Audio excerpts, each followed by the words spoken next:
வணக்கம். இன்றைக்கி நம்ம சென்னா மசாலா எப்படி சூப்பராக பண்ணலாம் அப்படின்னு தான் பார்க்க போகிறோம். So let's get started.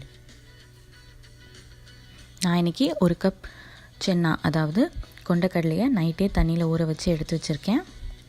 இப்போ குக்கரில் 1 டேபிள் ஸ்பூன் நெய், 1 டேபிள் ஸ்பூன் எண்ணெய் ரெண்டையும் சேர்த்துக்கலாம். 4-5 கிராம்பு, ஒரு சின்ன துண்டு பட்டை, 3 ஏலக்காய் இதெல்லாம் சேர்த்துட்டு லைட்டாக 1 நிமிஷம் வதக்கி விட்டுருங்க. இப்போ அதில் 2 வெங்காயத்தை நல்லா பொடிசாக சாப் பண்ணி சேர்த்துருக்கேன். கூடவே தேவையான அளவு உப்பும் சேர்த்துட்டு நம்ம நல்லா வதக்கிடலாம். ஒரு 2-3 நிமிஷம் இதை வதக்கிக்கோங்க. இப்போது 6 பச்சை மிளகாவை நடுவில் கீறி சேர்த்துருக்கேன். அதையும் நம்ம நல்லா வதக்கி விட்டுறலாம்.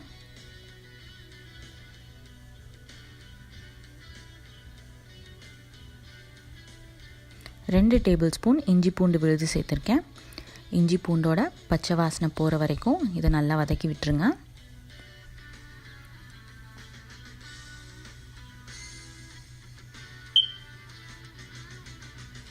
ஒரு சின்ன சைஸ் தக்காளியை நல்லா சாப் பண்ணி உள்ளே சேர்த்துருக்கேன். தக்காளி நல்லா சாஃப்ட் ஆகிற வரைக்கும் இதை நல்லா வதக்கிடுங்க. இப்போ அதில் 1/4 டேபிள் ஸ்பூன் மஞ்சள் தூள், 1/2 டேபிள் ஸ்பூன் மிளகாய் தூள், உங்கள் காரத்துக்கு ஏற்ற மாதிரி சேர்த்துக்கோங்க, 1/2 டேபிள் ஸ்பூன் தனியாத்தூள், 1 டேபிள் ஸ்பூன் கரம் மசாலா இதெல்லாம் சேர்த்துட்டு நம்ம நல்லா மிக்ஸ் பண்ணி விட்டுடலாம்.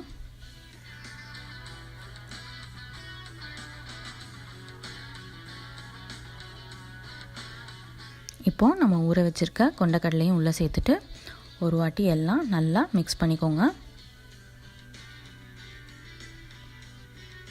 தேவையான அளவு தண்ணி ஊற்றிக்கலாம்.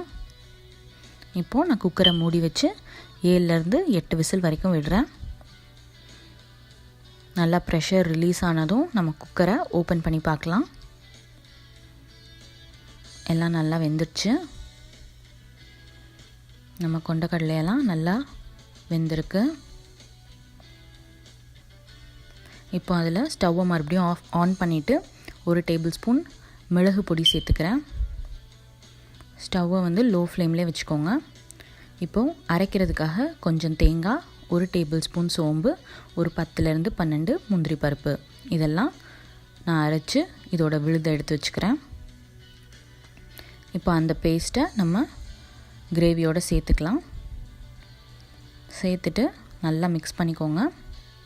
தேங்காயோட பச்சை வாசனை போகணும். ஒரு 5 நிமிஷம் குக் பண்ணுங்கள். கடைசியாக கொத்தமல்லி தழை சேர்த்துக்கலாம். அவ்வளோதான், நம்மளோட சென்னா மசாலா சூப்பராக ரெடி ஆயிடுச்சு. இது ரொம்ப ஈஸியான ஒரு ரெசிபி.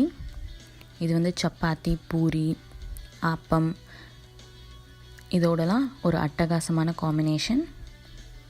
கண்டிப்பாக இந்த ரெசிபியை நீங்கள் ட்ரை பண்ணி பாருங்கள்.